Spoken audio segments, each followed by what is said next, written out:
un contexte trouble de pensée, parce qu'il y a l'action, mais il y a toujours la pensée qui précède l'action.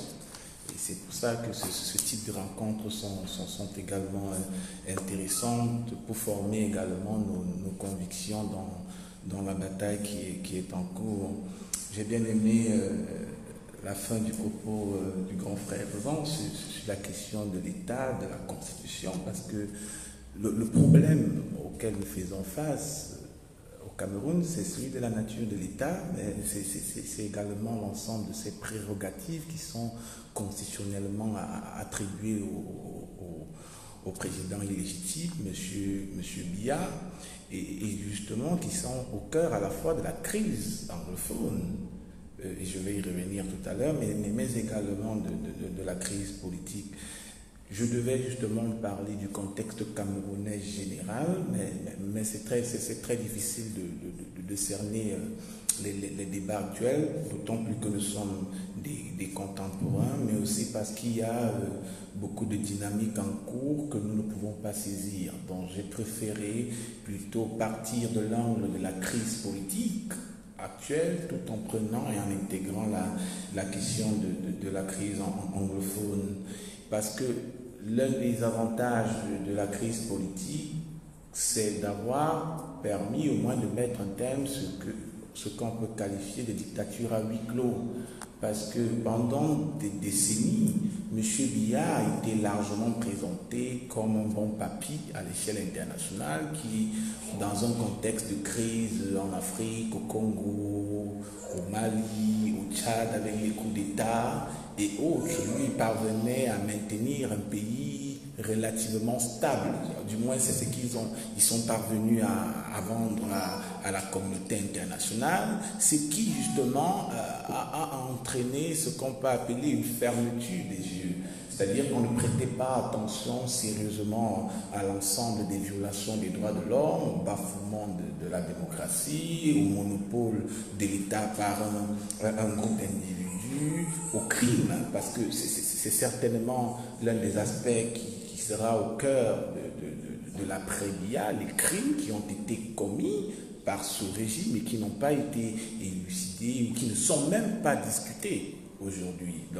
Et pendant longtemps, donc, on a vécu en fait dans ce noir total où les Camerounais étaient prisonniers d'un individu et d'un groupe d'individus, mais à la faveur de la crise politique, autant pour moi, on peut bien constater qu'il y a une plus grande attention de la communauté internationale sur le Cameroun. Et c'est très intéressant. Et l'un des éléments qui permet justement d'illustrer le noir dans lequel nous étions plongés pendant longtemps, ce sont les émeutes de 2008.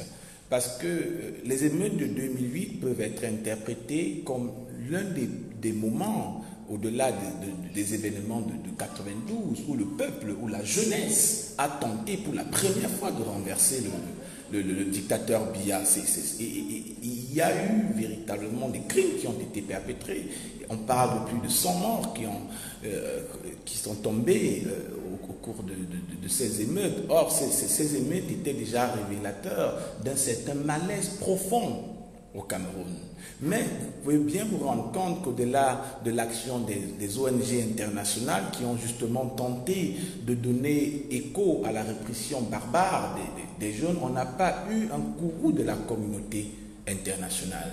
On s'est arrêté à des déclarations et aux rapports des organisations non gouvernementales. Et jusqu'à aujourd'hui, non seulement on n'a pas véritablement l'état de ce qui s'est passé en 2008, mais également il y a des familles qui n'ont toujours pas fait leur deuil. Donc cet épisode également montre que au-delà des arrestations qu'il y a en cours, au-delà du génocide dans la zone anglophone, il y a des antécédents, il y a des gens, il y a des jeunes qui s'organisaient depuis des années, depuis près d'une décennie déjà, pour mettre un terme à ce régime qui manifestement est incapable de répondre aux préoccupations des Camerounais. Et pour revenir à la crise politique actuelle, il faut dire que on ne peut pas la comprendre si on ne place pas au centre de l'analyse un homme, Maurice Kamto, et son appareil, le MRC. C'est vraiment essentiel. C'est-à-dire qu'on peut voir qu'il y a eu des luttes politiques, il y a eu des batailles pour le changement, il y a eu des dynamiques de structuration des forces de changement depuis 1992. Mais aujourd'hui, nous sommes dans une crise politique parce qu'il y a eu un acteur, il y a eu un homme, il y a eu un individu qui a mis près de 20 ans pour bâtir une stratégie. Et c'est essentiel de comprendre cela. Maurice Kamto est officiellement entré en politique en 2012 avec le lancement de son parti politique. Mais dans le travail que j'ai fait sur lui, je me suis rendu compte que c'est en fait une organisation qu'il prépare depuis des années, même pendant son entrée au gouvernement. C'est pas pour rien, par exemple, qu'il a voulu même n'avoir pas signé le document au ministère de la Justice. Et c'est parce qu'il était prudent.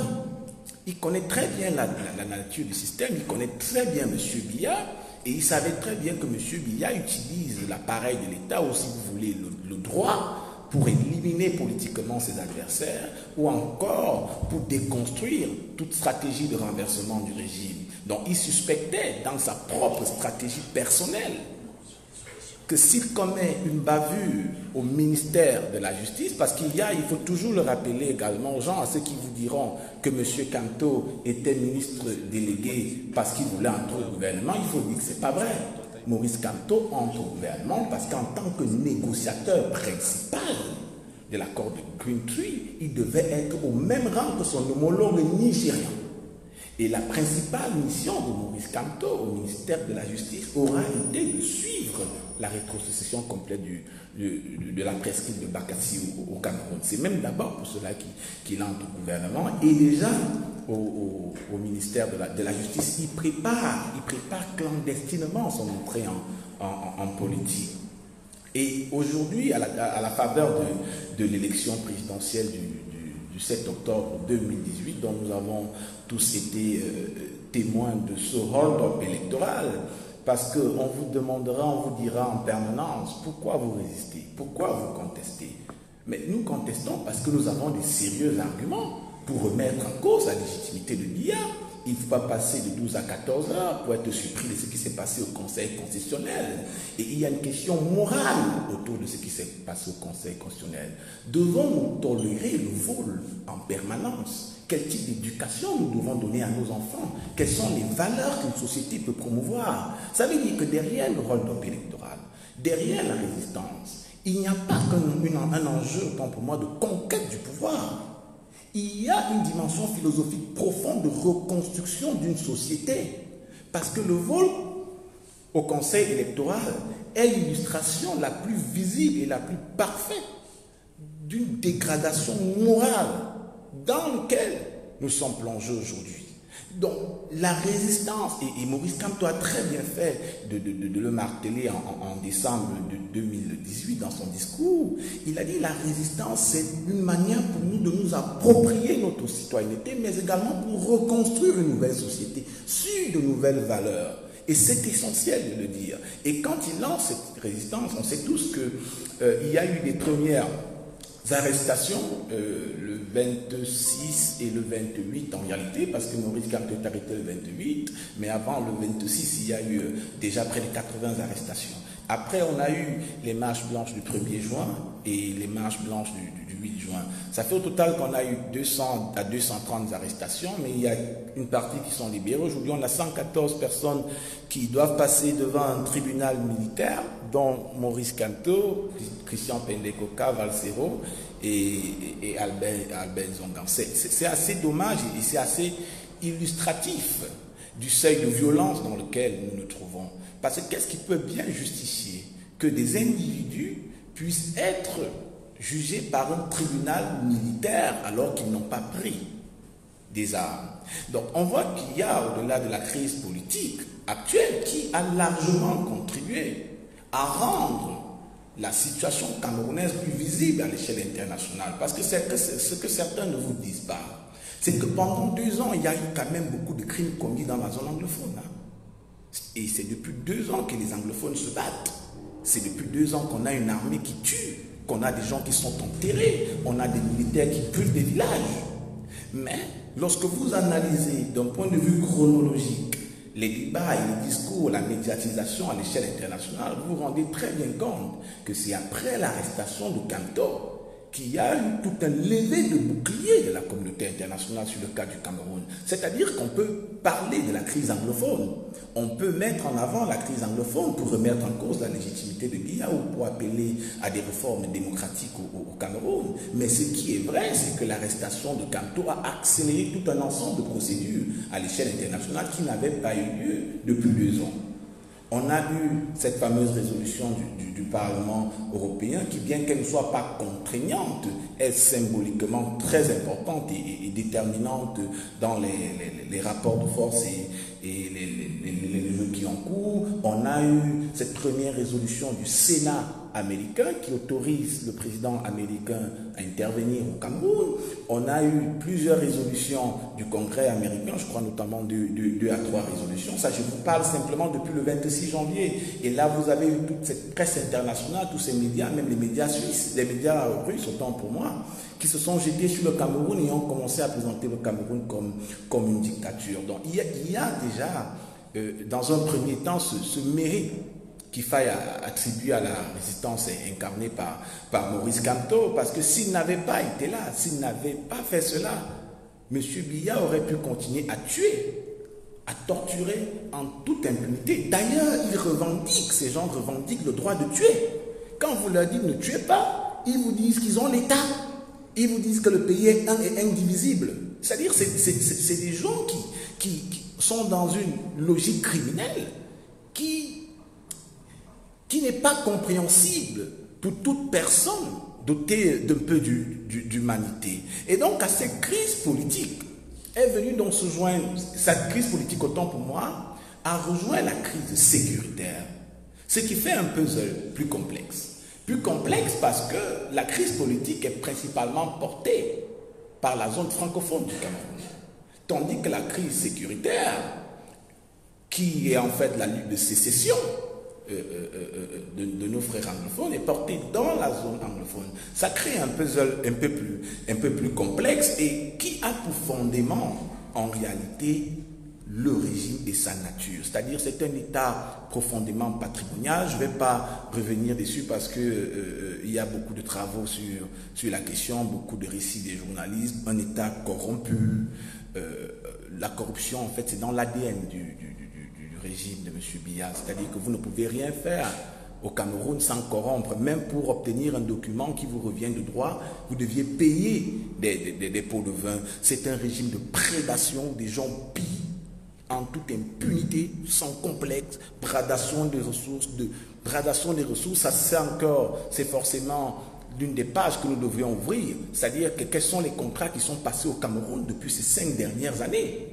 Il faudra vraiment enquêter à ce niveau pour voir à quel stade cette classe politique a décidé de mettre à genoux tout un pays. C'est des passations de gré à gré, c'est des marchés avec des prête-noms dont certains en fait sont les vrais propriétaires, sont au cœur de l'appareil politique. C'est l'État qui doit dépenser de l'argent sur des projets alors que ce sont les investisseurs, des prétendus investisseurs qui sont supposés investir. Mais au-delà de ces aspects, vous avez également un régime d'exclusion et de marginalisation. Et c'est fondamental de le dire. Et il faut avoir l'honnêteté de reconnaître que dans ce pays, même à travers le discours, nous avons stigmatisé et marginalisé les anglophones. Moi, je me souviens quand nous étions jeunes, et je suis toujours jeune, autant pour moi, quand j'étais encore élève et étudiant à la fac, on disait tu parles comme les anglos. Les anglos, là, allez là-bas. Mais le problème est là. Le problème, c'est que quand tu dis les anglos, allez là-bas, toi, vous n'êtes pas dans la posture, vous ne savez pas ce qu'ils ressentent à ce moment-là. Nous l'avions fait. Les Bamenda, cette appellation qui était très populaire chez nous, la stigmatisation, ça renvoyait à un certain type de code. Eux, pendant longtemps, ils ont vécu dans cette sphère. Lorsque vous voyez M. Biya, qui fait un discours, et il dit, je leur ai donné la primature. Mais est-ce que ce monsieur sait ce que des jeunes anglophones qui entrent à l'université sont contraints de suivre des cours en français? En français. Mais ils sont obligés de sortir de ce système, puisque eux également, ils doivent entrevoir un meilleur avenir. Mais au-delà de la question anglophone, il y a une question tribale qu'il faille à un moment adresser dans ce pays. C'est-à-dire que, même si je partage avec mon ami Somme, le fait qu'il y a un tribalisme d'opportunité, c'est-à-dire qu'il y a des acteurs à l'intérieur du système qui ne sont pas profondément tribalistes, mais qui peuvent utiliser l'identité ethnique pour rester au pouvoir. Et c'est vraiment du cynisme politique. On voit très bien la dérive autour de la question de l'immigration en France. Et d'ailleurs, il y a un débat sur Macron qui est accusé également de vouloir surfer sur cette vague-là pour se maintenir au pouvoir. Or, nul ne peut prétendre véritablement que Macron est anti-immigré. C'est assez difficile à justifier. Donc vous avez ça au Cameroun, ce tribalisme d'opportunité, mais il faut également dire qu'il y a véritablement un tribalisme très profond qui est fortement pensé par ce que j'appelle le deep state. Le deep state, en français l'état profond, c'est un ensemble d'acteurs qui croient fondamentalement en l'hégémonie d'une tribu et qui pensent que le pouvoir, c'est eux. Moi, par exemple, je suis né et grandi à Son Minima, donc je ne connais pas l'Ouest d'où je suis originaire, d'où mes parents sont originaires. C'est pour ça que je me dis toujours que je suis boulot. Je dis bien à Ottawa-Cameroun, en plein cœur du pouvoir. Moi, j'ai grandi avec l'ambition d'entrer à l'ENAM, d'être fonctionnaire. C'est-à-dire, nous, on nous apprend ça, on nous inculque ça, on le dit, on le tient, on tient ces idées. Donc, il y a également ces réalités. Ce n'est pas fondamentalement mauvais, mais c'est la manière dont, justement, on gère ces contradictions qui posent problème aujourd'hui. Vous savez très bien que aux États-Unis, par exemple, en géographie, on nous apprenait qu'il y avait des zones qui étaient spécialisées en matière de production. Donc, quand ton père était, par exemple, éleveur de bœufs, tu peux devenir éleveur de bœufs, ce n'est pas un problème. Ta mère était éleveur de vaches ou d'haricots et tout, vous êtes spécialisé dans ça, ça ne pose pas problème tant qu'en réalité, on peut créer une philosophie ou un mode de gouvernement dans lequel toutes les contradictions ethniques peuvent se rassembler autour d'un projet. C'est d'où l'importance de la notion de citoyenneté en réalité dans un pays, chose que nous n'avons pas. Donc, pour revenir donc à ce qui nous rassemble aujourd'hui, on est donc aujourd'hui dans un mécanisme de déstructuration de l'ordre social, politique et économique du Cameroun post-colonial. Mais ce qui est intéressant, et je préfère parfois ne pas limiter l'analyse à cette cartographie que j'ai décrite tout à l'heure, c'est qu'on a un État également colonial, les modes de régulation, de gestion sont profondément coloniales. Et l'élément le plus intéressant, c'est les sorties de billard. C'est-à-dire que le fait, pour certains, le fait que le chef, entre guillemets, chef de l'État, parce que c'est un président illégitime, il faut toujours le rappeler, bloque les routes, ça peut paraître banal pour certains. C'est-à-dire qu'ils peuvent se dire que c'est l'autorité qui passe. Non, c'est des mécanismes d'école de dressage de la population. C'est effectivement comme ça que les colons, quand ils devaient arriver dans nos villages à l'époque, on mettait nos parents en rang pour accueillir le blanc qui arrivait au village. Donc vous voyez qu'à travers des gestes qu'on peut qualifier de banals, on construit l'autorité, on construit la figure du maître. L'État, et au-delà de la Constitution dont tu fais allusion, il y a justement toute cette sociologie du pouvoir, cette mise en scène de la domination qui est construite. Et les cordons, automatiquement, sont soumis. Ils sont soumis. C'est pourquoi vous avez des gens qui souffrent, des gens qui sont violentés au quotidien, mais qui ne se rendent pas compte qu'ils sont violentés. Il n'a pas de salaire depuis 3 mois, mais il a le courage de venir écrire sur Facebook qu'il va se battre pour un Cameroun uni. Mais je ne comprends pas, je ne sais pas. Comment toi tu manges, moi je ne mange pas et nous sommes unis? Non, nous ne sommes pas unis. Parce que l'unité, c'est quand tu manges et que moi également je mange. C'est là où on peut s'asseoir et on peut discuter ensemble.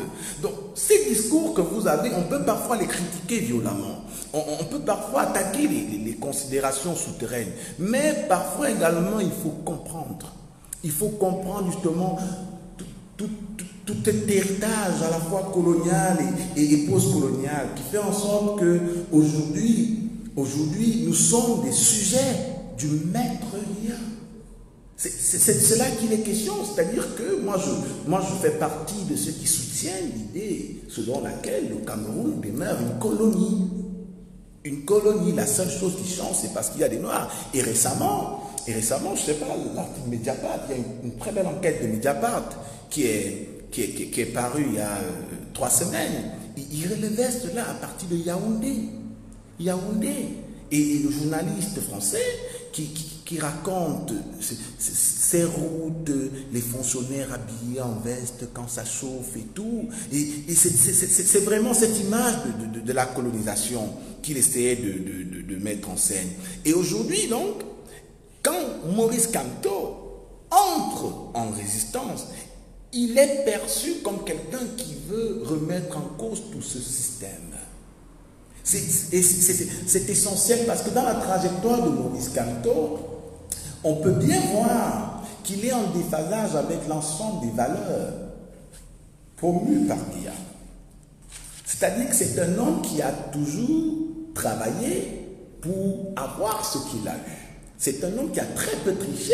Et d'ailleurs, quand ses collègues vous disent que c'est l'un des meilleurs internationalistes au monde, l'un des meilleurs juristes, pour ne pas dire le plus grand juriste africain, ça veut dire qu'il mérite. Donc, Maurice Kamto incarne toute cette peur qu'un régime qui a promu la corruption, le vol, les faux diplômes et autres ne veut pas. Donc, quand vous avez dans la question de Kamto, vous avez la crise anglophone, ça crée un contexte très compliqué. Comment sortir? Et donc, M. Biya décide d'organiser un dialogue national. D'ailleurs, il ne décide pas. On lui impose un dialogue national. Et on lui demande de faire un dialogue inclusif. Ce qu'il fait, c'est un dialogue exclusif. Vous avez assisté à des rencontres à la primature et autres. Mais il y a une question. Comment discuter avec des gens qui ne sont pas impliqués dans la crise? Que peut bien apporter à la résolution de la crise au Cameroun un chef traditionnel dont les Ambaboy ont même brûlé son village? Que peut bien apporter un ancien ministre? Comment vous laissez ceux qui ont pris les armes, ceux qui sont même à l'origine du débat, pour aller chercher ceux qui n'ont pas pris les armes? Ça veut dire qu'il n'y a pas une volonté de résoudre le problème. Parce que lorsqu'on veut résoudre un problème, on s'adresse directement à ceux qui ont créé le rapport de force. Comment vous voulez résoudre un problème en maintenant en détention une partie des acteurs qui contestent votre légitimité, notamment le président élu Maurice Kamto? Ce n'est pas possible. C'est la raison pour laquelle, bien que le MRC, à travers le président élu Maurice Kamto, a déposé un mémorandum, l'objectif en fait de ce dépôt ce n'est pas Biya, c'est la communauté internationale, c'est le message qu'ils envoient à la communauté internationale, parce qu'il apparaît que le dialogue tel que fixé par M. Biya ne peut pas aboutir sur une résolution de la crise. D'ailleurs, il n'évoque pas la question de l'État. Et c'est fondamental de le dire. Au cœur de cette crise, c'est la nature de l'État. Et les anglophones, pendant longtemps, avant que la sécession ne prenne le dessus dans les revendications actuelles, c'était le retour à l'État fédéral. Au Cameroun, on a l'habitude de dire les autres travaillent, Yaoundé mange. Et c'est véritablement ce sentiment que les anglophones ont aujourd'hui. Ils ont l'impression d'avoir des richesses dont eux-mêmes ils ne jouissent pas. Et à ce moment, c'est une situation très critique. Ok? Donc c'est une situation très, très critique et qui, de leur part, demande une redistribution des richesses.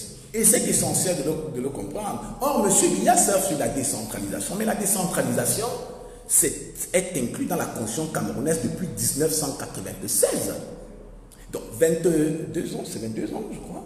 C'est 22 ans après que M. Biya demande à son gouvernement d'accélérer la décentralisation. Mais là encore, pour moi qui suis journaliste politique, ce n'est pas la première fois. Depuis 10 ans, il y a toujours eu des notes d'accélération de la décentralisation. Donc, on est encore là, au cœur du problème, parce qu'il ne peut pas avoir de retour à une situation de paix sans qu'on nous pose sur la table la question de la nature de l'État. Mais au-delà de la nature de l'État, il y a d'autres questions qui sont subsidiaires. La question de la corruption, qui est au cœur du problème. la question des droits de l'homme, de la justice, qui sont des questions fondamentales. Parce qu'aujourd'hui, on expérimente, les militants du MRC expérimentent cette violence d'État, mais d'autres l'ont expérimenté avant, il faut le souligner. Et les anglophones l'ont même encore expérimenté plus durablement. On parle de 3000 personnes, quand même, qui ont été détenues dans les prisons au Cameroun parce qu'ils étaient anglophones. C'est très grave, cela. Donc, il y a cette question de la justice, du respect de l'homme, de l'individu, comme il le disait tantôt, qu'il faut poser sur la table au Cameroun. Mais pour finir, en termes de perspective, elles ne sont pas bonnes, je ne vais pas vous mentir, parce que nous n'avons pas un interlocuteur en face.